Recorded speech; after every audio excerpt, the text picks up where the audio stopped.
Aqui e acolá nós vemos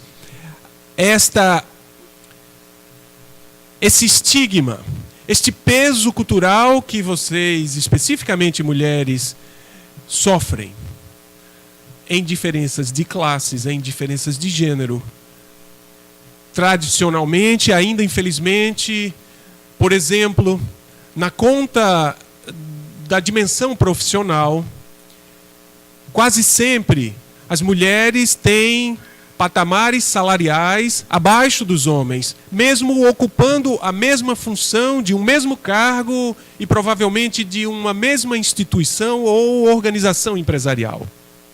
Há diferenças salariais, há diferenças hierárquicas, diferença do exercício do poder. Graças a Deus, temos visto nos últimos tempos esta diferença tão grande ser diminuída. Mas ainda verificamos aqui e acolá este problema. E Jesus faz alusão em diversas passagens do Evangelho, colocando a mulher no ponto de igualdade aos homens. Por que a diferença? Porque esse separatismo são as distorções, são as disfunções que ao longo da história da civilização humana nós vamos nos deparando. E no processo evolutivo do crescimento espiritual, obviamente que a tendência é que isso deixe de existir. Até porque, não sei se vocês já conversam ou se em algum momento já refletiram, mas diante dos princípios espíritas, diante de todo o conhecimento que o Espiritismo nos favorece, nos parece até uma ingenuidade para aqueles que já adentraram e já têm acesso a esse conhecimento, o conhecimento da doutrina espírita, raciocinar desta forma. Estabelecer, não é, esses preconceitos, esses tabus, essas diferenciações a troco de nada mais, nada menos do que um orgulho e um egoísmo. Porquanto espíritos que somos e que reencarnamos e que reencarnaremos ainda inúmeras vezes para nos depurarmos, nos purificarmos, estaremos, hora e vez, encarnando em corpos femininos ou em corpos masculinos. Portanto, seremos, ou já fomos, homens e mulheres. O que de sã consciência não nos cabe estarmos, não é, fazendo esse tipo de diferenciação, de exclusão, de marginalização social, de gênero, ou seja lá do que for. Porque se hoje estamos contribuindo com estas distorções sociais, inevitavelmente, diante do mecanismo de causa e efeito, de ação e reação, estaremos no papel inverso e seremos nós a sofrer aquilo que de alguma forma, em algum momento, fizemos prejuízo ao outro. Então Jesus trazia também nesses momentos esta lembrança, esta percepção, este convite, esse chamado, não é, do respeito ao outro, independentemente de quem seja o outro.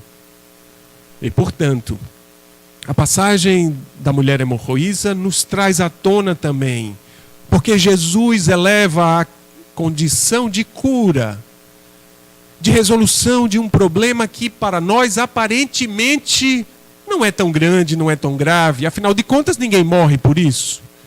Porém, é um incômodo imenso, não apenas do ponto de vista fisiológico, orgânico, porque demanda inúmeras intervenções, inúmeros cuidados diante da asepsia, mas também, sobretudo, porque aquilo faz e impõe limites sociais muito grandes.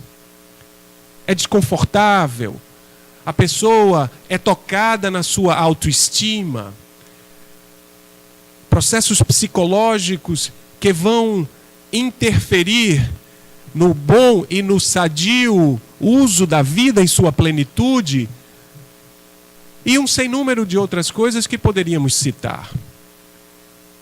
Aquela mulher, naquele momento em que toca Jesus e automaticamente se promove a cura, ela não apenas cura o corpo físico, mas ela se permite o restabelecimento de sua condição de ser, de sua identidade espiritual e psicológica, portanto.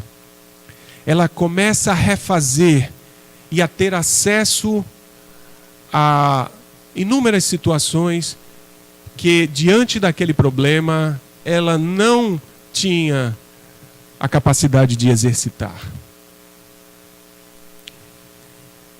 Mas era necessário algo além para que se desse conta daquela cura. O texto do Evangelho fala que aquela mulher sofreu durante 12 anos. Será que temos a ideia correta do significado disso? Será que poderíamos refletir um pouco, em algum momento de tranquilidade, o significado do que é conviver com um problema desta natureza durante 12 anos ininterruptos? Mais ainda, ela utilizou todos os seus recursos, diz o Evangelho, na tentativa de, junto aos médicos, aos especialistas, conseguir a cura para aquele problema. De tal ordem que é a dificuldade e de quais são os obstáculos de quem tem esse tipo de dificuldade. Portanto, havia uma incessante busca para que aquele problema fosse solucionado, para que aquele incômodo fosse ao menos diminuído. E ela buscou os médicos da região, ela buscou soluções com curandeiros, enfim, um sem número de coisas. Em nenhum momento, diz o texto de Marcos, ela titubeou, ela vacilou. Em nenhum momento aquela mulher perdeu a fé. Inicialmente, em não conhecendo o Cristo Jesus, em não conhecendo toda a escalada, todo o poder de Jesus, ela recorreu aos médicos.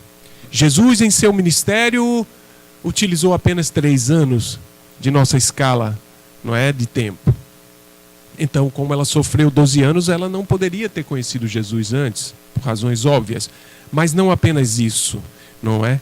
Ela levou algum tempo e, ao ouvir as maravilhas, ao ouvir, aspas, os milagres que o Cristo estava fazendo nas terras da Palestina, tudo aquilo que ele vinha modificando, que ele vinha estabelecendo no mundo, ela se preencheu de uma fé ainda maior naquele homem.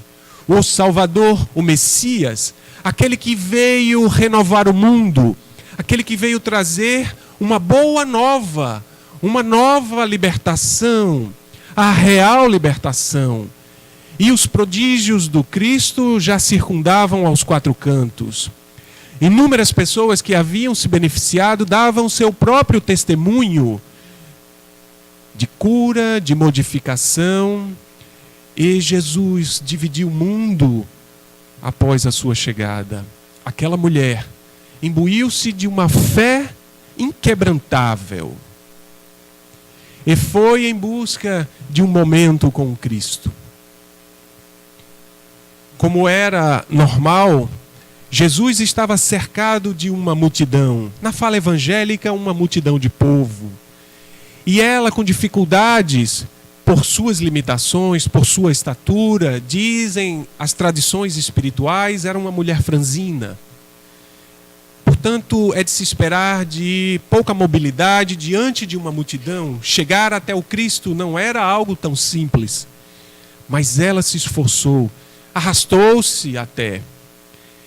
E não conseguiu estar de frente com Jesus. Não conseguiu emitir uma súplica. Pedir a Jesus como outros o fizeram, dando seu testemunho de fé. Para ela, em seu pensamento, apenas tocar no Senhor da vida seria o suficiente para que se estabelecesse a cura e a renovação daquele problema orgânico. E assim ela o fez. Buscou a Jesus numa passagem e tocou o manto do mestre. E Jesus, ao perceber aquele toque, vira-se para aqueles que lhe eram próximos, os mais íntimos, os discípulos, os apóstolos, e diz: de mim saiu uma virtude. Muita gente interpreta virtude como sendo algo característico, um desígnio de uma condição específica. Sim, não deixa de ser, porque o Senhor da vida, o maior de todos os espíritos que já esteve na terra, o governador, o co-criador deste mundo, deste orbe, sem dúvida alguma é pleno em virtudes. Não poderia dele sair algo inferior a isto. Porém, especificamente, a doutrina espírita nos amplia esta compreensão. A virtude que de Jesus sai e que atinge aquela mulher, a cura naquele exato momento, diz o texto evangélico. Quando saiu de mim, uma cura se fez. Quem me tocou? Indaga Jesus. E eu fiquei imaginando um pouco, se fôssemos nós naquela oportunidade, o que teríamos feito nós? Olhar o Cristo passando aqui ao nosso redor, acolá. O que nós teríamos feito? Com nossos problemas, nossas dificuldades, nossas tristezas, angústias, ansiedades, nossa debilidade física, doenças, enfermidades de qualquer natureza.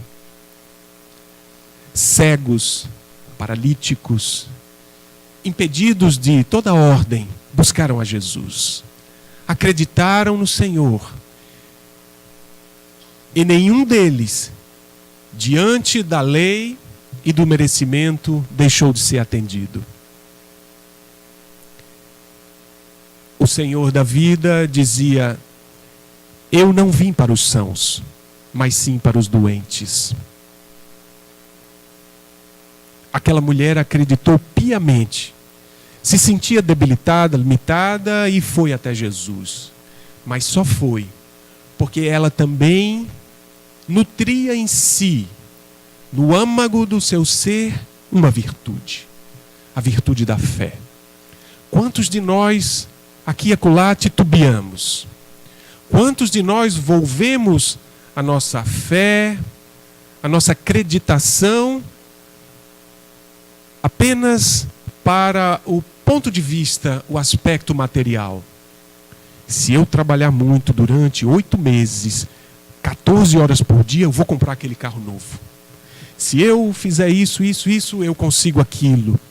Mas ainda somos daqueles que não direcionamos essa vontade fervorosa para a ascensão espiritual, renunciando, resignando-nos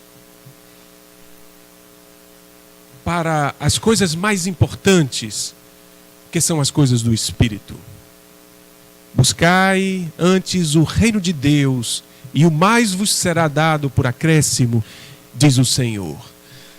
Talvez aquela mulher não tenha ouvido diretamente, mas dentro de si, sem dúvida alguma, era isso que a mobilizava. E ela tocou o Mestre. De mim saiu uma virtude, disse Jesus, e quem me tocou?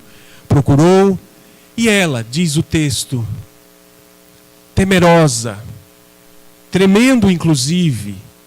Eu fico imaginando o quanto de adrenalina e cortisol não deveria estar circulando ali naquela mulher naquele momento. A emoção estava tomada, ela tinha tocado o próprio Jesus e ela se apresentou. Além da virtude da fé, a virtude da coragem. Um espírito de alto nível evolutivo na Terra, doutor Bezerra de Menezes diz que a coragem aliada à fé, como dizia Jesus, move as montanhas das nossas imperfeições. E aquela mulher deu esse testemunho. Havia uma montanha imensa que lhe impedia de exercer a vida mais plena. E naquele momento que ela toca Jesus, possuída de coragem e fé, aquela montanha se dissipou. E ela passou a viver de outra forma. E ela se apresentou a Jesus. E Jesus, validando aquele ato sublime, glorioso, como diz o Espírito Amélia Rodrigues, volta-se para ela e diz: segue, filha, vai, a tua fé te salvou. Jesus, inúmeras vezes, quase sempre quando fazia essas sublimes intervenções, dizia para aqueles a quem ele favorecia, estuando amor, disseminando o seu poder magnético, sempre dizia: a tua fé te curou. A quase todos que ele ajudou, ele dizia e enaltecia a fé. Portanto, amigos, a fé é essa virtude que nos coloca em uma posição diferente diante dos desafios da vida e conosco mesmo, porque esta fé que o Espiritismo nos coloca como uma fé raciocinada, e daí a importância do conhecimento, daí a importância de desenvolvermos a razão para que essas virtudes passem de fato a fazer sentido e podermos fazer estes links. Por que eu devo renunciar a algo que para mim, no curto prazo, diante dessa visão normalmente material, é algo que me dá prazer e satisfação? É a fé raciocinada que vai nos colocar num outro patamar de compreensão. E entender que devemos abrir mão disso, daquilo outro, porque a fé no futuro, a fé raciocinada no futuro, nos colocará em momentos mais dignos e mais sadios, de mais paz, de mais harmonia interior, mesmo diante de adversidades, atrocidades, como todos ou muitos desses exemplos que nós vemos nos evangelhos. Esta mulher é um símbolo, é um marco destes. E Jesus diz para ela: a tua fé te curou, te salvou, filha. Em outros momentos, aonde ele via que aquela pessoa que por merecimento, no mecanismo de causa e efeito, tinha a possibilidade de se renovar, e com o seu magnetismo estuante ele intervia naquela condição, mas ele via que aquela pessoa ainda podia vacilar e cair de novo. E então ele recomendava: a tua fé te salvou, te curou, vai, mas não tornes a pecar, a cair de novo no mesmo erro, porque senão o problema se torna maior. Porque quando nós insistimos em determinados equívocos, e aqui e acolá nós conseguimos de fato nos melhorar, porque graças a Deus jamais nos falta e jamais nos faltará a ajuda do alto, a ajuda entre nós mesmos, através das ciências, através das tecnologias, através dos recursos espirituais que o Espiritismo vem colocar de maneira tão acessível. É Jesus perto de nós. E nós os colocamos distante normalmente. Aquele Jesus distante para a mulher que sofria de hemorragia contínua se fez próximo pela crença dela. Se tiramos Jesus das paredes, dos livros, das letras, das prateleiras e trazemos Jesus para a nossa vida, não ele o personagem físico, mas os valores, os ensinos, as suas orientações, nós passamos a ter uma outra vida indiscutivelmente. Aquele que beber da água que eu ofereço jamais terá sede, dizia Jesus na conversa com aquela mulher na fonte. Mas nós ainda temos uma fé que parece uma fé pirilampo, né? Vagalume. Acende aqui, apaga acolá, acende ali, apaga acolá, e às vezes a bateria acaba e fica um tempo, né? E nós deixamos Jesus distante. Quando nos imbuímos dessa fé e acreditamos e somamos a ela algumas outras virtudes, como a paciência, a perseverança, vejam que foram 12 anos de sofrimento dessa mulher, mas ela foi sempre perseverante.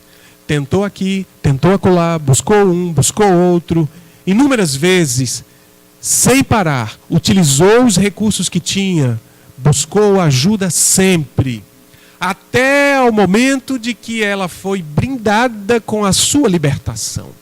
Somos nós assim também. Inúmeras vezes, nos processos reencarnatórios, para renovarmos nossos espíritos, para nos alinharmos melhor com as leis de Deus e expiar um passado que foi infeliz, o qual cometemos equívocos, transgredimos as leis, prejudicamos aos outros, prejudicamos a nós mesmos. Necessitamos de paciência para passar por desafios que estão na conta de provações e de expiações. Mas na nossa ansiedade atropelamos etapas e desacreditamos de nós mesmos, até mesmo muitas vezes duvidamos de Deus e de sua misericórdia e de sua justiça. E cometemos novos delitos, cometemos novos equívocos, somando ainda mais aquele passado infeliz, novos comprometimentos espirituais. A lição desta mulher, portanto, é de excelência para nos alertar que as coisas têm um tempo devido e que deveremos, assim, perseverar, ter paciência e desenvolver inúmeras outras virtudes para podermos atingir o mérito, a condição, então, de que se estabeleça esta renovação, seja qual for. Ficarmos livres, por exemplo, de uma encrenca que tivemos com alguém que amávamos, que amamos, e que por algum motivo surgiu um empecilho, uma ruptura, uma separação, um desalento,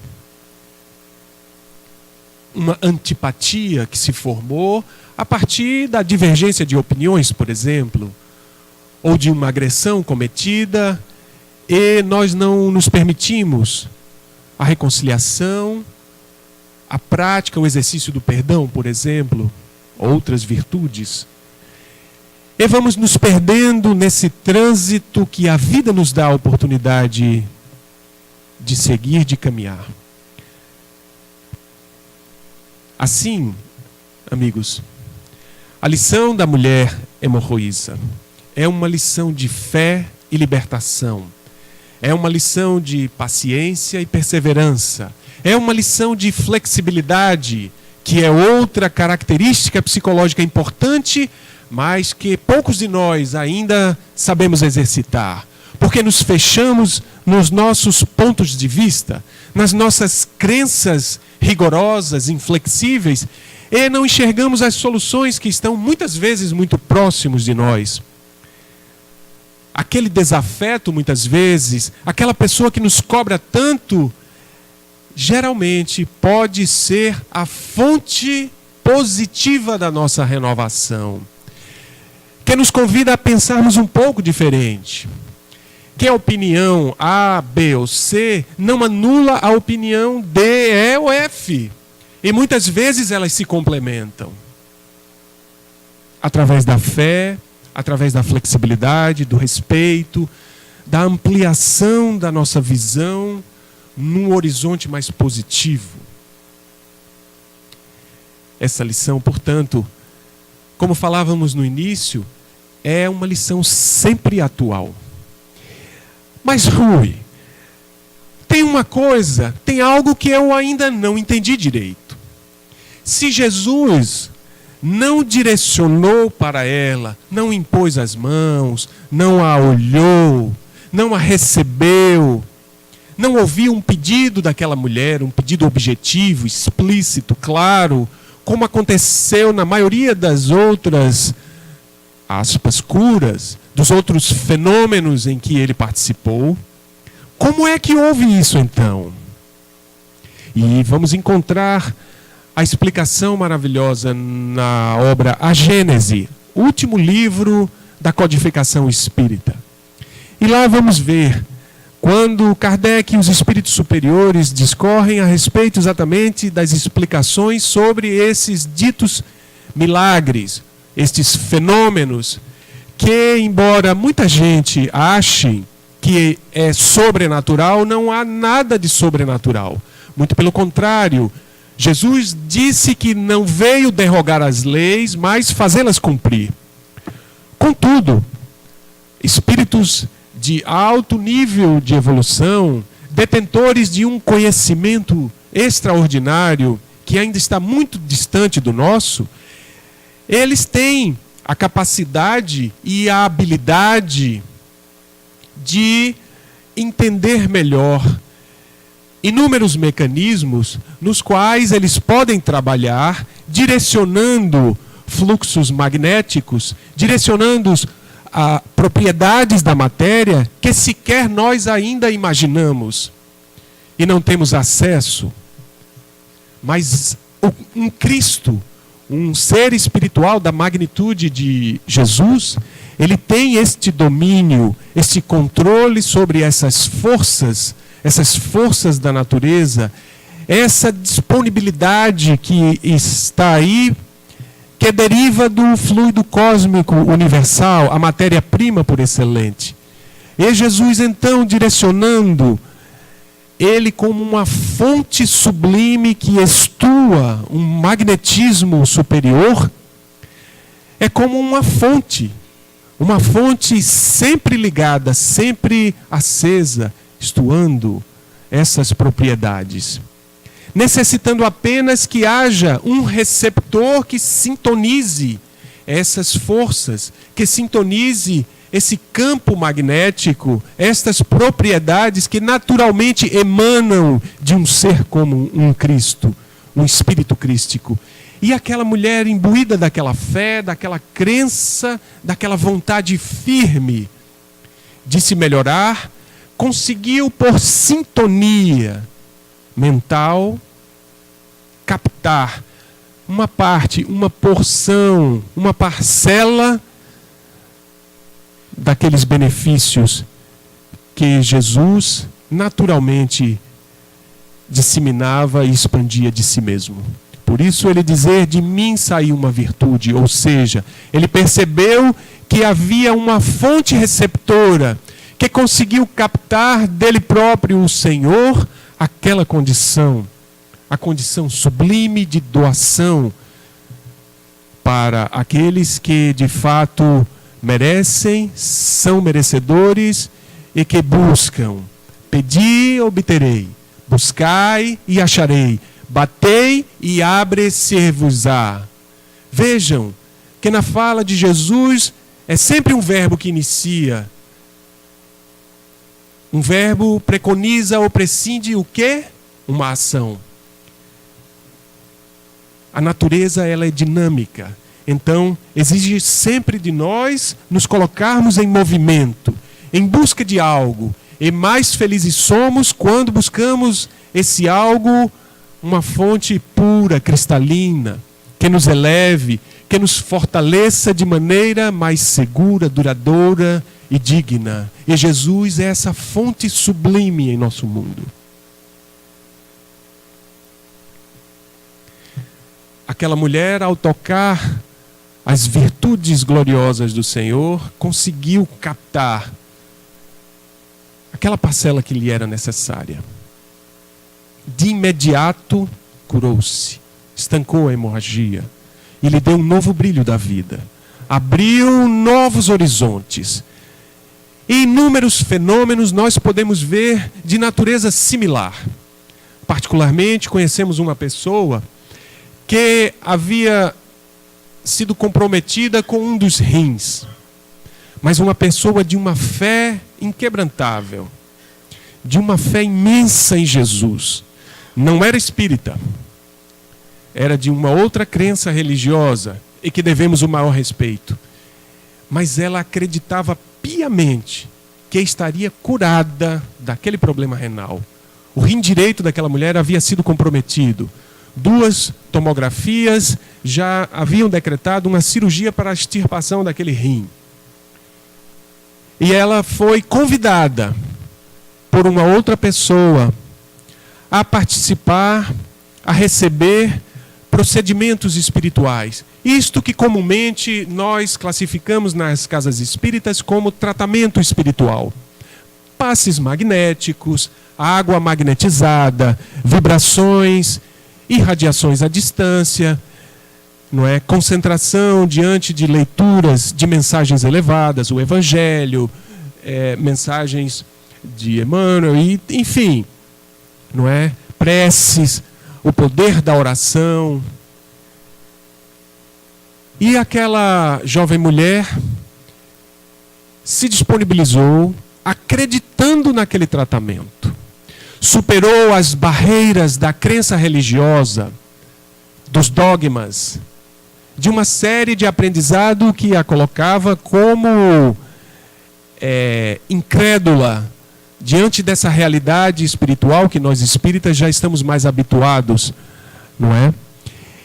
E ela se submeteu àquele tratamento, acreditando piamente que, de alguma forma, ela ficaria bem e melhor. E lá se passaram 20 dias. No 22º dia, depois do início do tratamento, estava marcada, enfim, as avaliações finais para a cirurgia, e o internamento seria subsequente, no dia posterior. E ali ela levou, não é, os exames pedidos pelos médicos, se submeteu na manhã daquele 21º dia a uma nova avaliação de imagem por tomografia, etc. E à tarde já foi feito a avaliação pelo médico cirurgião que estaria fazendo o procedimento. E qual não foi a surpresa daquele médico? Olhou para aquela tomo, chamou a equipe que havia feito aquela avaliação, que havia feito aquele exame, o médico responsável, e disse: eu quero agora e urgente um novo exame, porque isso daqui não pode ser o exame da minha paciente. Mas fui eu que fiz, está aqui preenchido os dados da paciente, etc, etc. Ele falou: não, eu não posso admitir nem aceitar, volte e faça agora. E assim foi feito. Foi feita uma nova tomo. E de novo o resultado foi igual àquele que havia sido feito poucos minutos, poucas horas, enfim, antes. E qual foi aquele resultado que impactou tanto aquele médico? Não havia mais o rim direito. Procedimentos espirituais, alguns chamam de cirurgia espiritual, seja o que for, o rim não estava. E aquela mulher, todas as suas taxas, etc., lhe colocavam numa condição sadia. Saúde legal. Adivinhe qual foi a resposta quando o médico anunciou para ela que não estava entendendo o que estava acontecendo e perguntou a ela se ela havia feito uma cirurgia rápido, mas nem assim daria. Por quê? Porque uma intervenção, um processo cirúrgico tradicional, etc., deixaria ainda marca, registros. Vocês não concordam? Havia 20 dias só. Então, nem a hipótese de que ela tivesse sido operada, cirurgiada em outro canto, aquele médico podia contar, podia ventilar. E ele disse: eu não entendo. Está aqui e está aqui. Antes e depois. E o que aconteceu? E ela falou: o que aconteceu foi um tratamento, um procedimento espiritual, etc, etc, etc. E o médico, quando disse que ela não precisava mais da tal, adivinha como foi o comportamento dela? Ela sorriu e disse para o médico: eu não disse para o senhor que eu ia ficar boa? Agradeceu, foi muito gentil, muito cortês com a equipe e foi embora. E está aí curtindo a vida. Logicamente, diante de um pouco de limitação, né? Em função de estar funcionando com um rim, mas parece que esse outro rim, o rim esquerdo, está trabalhando de uma forma mais eficaz do que se tivesse os dois. Porque ela vai muito bem de saúde, obrigado. Esse fato já tem uns 5 anos. Fé, coragem, perseverança, são virtudes que nós precisamos desenvolver mais. Sem dúvida alguma. Jesus não está pessoalmente entre nós. Mas devemos lembrar que o Mestre sempre nos disse: quando estiverem 2 ou mais reunidos em meu nome, aí eu estarei. Mas isso não significa quando estivermos só, nós conosco mesmo, ele não esteja. Apenas era uma circunstância que ele queria fazer uma alusão a reuniões, a congregações, a ajuntamentos, porque quando nós nos unimos, buscando o bem, em prol de benefício, nos tornamos mais fortes. É aquela ideia do feixe de varas que o Dr. Bezerra diz. Que vergamos, dobramos, mas não quebramos. Que podemos juntos, unidos, somar caracteres positivos, somar virtudes, porque aprendemos uns com os outros. Aquilo que me falta, talvez tenha mais nela, nele, em vocês, enfim. E neste contato, nesta interação social que aquela mulher hemorroísa estava privada de exercer, de exercitar, dado o estigma e a marginalização desse tipo de problema, deveríamos cultivar. Nos aproximando uns dos outros que nos tornamos melhores, indiscutivelmente. Sem sombra de dúvidas, isso exige de nós muito mais. Mas é a necessidade que nós temos, como espíritos ainda em evolução, necessitados ainda de uma longa marcha, estarmos uns com os outros, para que desta forma aprendamos a desenvolver melhor as virtudes, dentre elas a fé. Porque no contato com o outro, nós enxergamos as dificuldades, as imperfeições do outro, mas dificilmente enxergamos as nossas mesmas. Mas o outro nos aponta. E muitas vezes nos aponta de forma muito dura, porque é a nossa necessidade. E diante do nosso orgulho, diante de nossas vaidades, diante de nossa prepotência e arrogância, nós afastamos aquilo que, sem dúvida alguma, é a fonte, é o recurso que nos traz ou que nos trará benefícios e transformações importantes.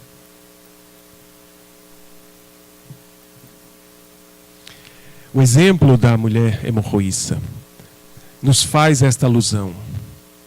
Como dizíamos, Jesus não está presente direto aqui entre nós fisicamente, mas Jesus está presente através da oferta de um conhecimento inigualável e rico como é o conhecimento espírita, que nos permite entender melhor a nós mesmos, entender melhor os acontecimentos, as situações, que nos propõe uma renovação, qual Jesus nos propôs, porque ele disse que o Consolador que ele enviaria em nome do Pai faria com que nós lembrássemos tudo o que ele havia dito e sobretudo feito, e nos revelaria coisas novas, nos revelaria mecanismos que, diante do nosso crescimento intelectual e da amplitude dos nossos conhecimentos modernos, podemos encaixar melhor e dar um melhor sentido, como é, por exemplo, a reencarnação. Provavelmente a maior misericórdia de Deus para nós, suas criaturas. Vem nos esclarecer, por exemplo, as leis divinas que nos regulam e que a elas estamos todos nós submetidos, para que ao entender estas leis e esses mecanismos, nós possamos dar um sentido melhor às nossas vidas, mais real, mais consistente, mais verdadeiro, e fugirmos das ilusões, das armadilhas que aqui e ali se postam por teimosia em que dedicamos e que escolhemos práticas que não são práticas divinas. São práticas, muitas vezes, culturais, formadas por tradições humanas e não orientações divinas. Este é o nosso caminho, esta é a busca que nós devemos empreender. Buscar, olhar o lado espiritual que habita em nós mesmos. A doutrina espírita nos esclarece que as leis de Deus estão em nossas consciências. E o Evangelho e o Espiritismo, plenamente condizente com os ideais de Jesus, vai nos esclarecer de forma bastante acessível estas inquietações, estas dúvidas que ao longo das eras tivemos nas nossas histórias de vida. Portanto, amigos, a passagem desta mulher, a mulher que sofria de uma hemorragia incontida, é um símbolo de fé, um símbolo de perseverança, um símbolo de persistência, de paciência, de humildade e de certeza de que tudo progride e tudo melhora. Mas depende de cada um de nós, depende da vontade verdadeira, de nos despirmos, numa linguagem simbólica figurada, de irmos fazendo essa transformação para deixar de lado o homem velho, renascendo no homem novo, que é o convite de Jesus. Daí o termo evangelho, a boa nova, a nova ordem das coisas, em que devemos nos orientar por estes ensinos. Este é o novo paradigma, o paradigma cristão verdadeiro, em sua pureza. Não a roupagem externa dos dogmas, dos rituais, mas a essência espiritual que devemos buscar a título de elevação, de felicidade e de benefícios. E em fazendo essas práticas, doando de nós mesmos num regime de caridade, de fé e de amor, é o que conquistaremos, como aquela mulher conquistou. Deu um exemplo extraordinário, excelente, de renovação.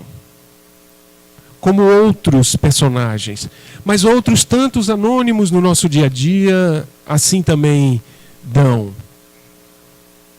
Renovando-se na direção de Jesus, na direção de Deus, quando nos tornamos melhores uns com os outros. É isso que nos pede o Senhor da vida. É esse o convite que a doutrina espírita nos faz. Lembrando Jesus, amai-vos uns aos outros como eu vos amei. Esse é o grande testemunho. Quando fizermos isto, estaremos superando estas barreiras, essas algemas que nos prendem tantas vezes ao sofrimento, à dor, à infelicidade, para que, enfim, possamos sorrir de uma forma mais real, mais profunda, mais verdadeira, porque vamos ver no outro também a felicidade. Como aquela mulher enxergou e passou a viver a felicidade a partir da sua fé no encontro com Jesus. Podemos encontrar Jesus na casa espírita. Podemos encontrar Jesus quando abrimos o Evangelho e lemos um texto. Podemos encontrar Jesus também ao nos depararmos com alguém necessitado, com alguém que carece de alguma ajuda e nós nos direcionamos, mesmo diante dos nossos limites, a de alguma forma sermos solidários, solícitos. Nós podemos acessar Jesus num tratamento de passes magnéticos, água magnetizada, simplesmente numa oração, uma oração sentida do coração. Quando podemos dizer assim: sigamos a Jesus por estas tão belas lições, em que a claridade divina seja sempre a luz que ilumina os nossos corações. Muita paz a todos.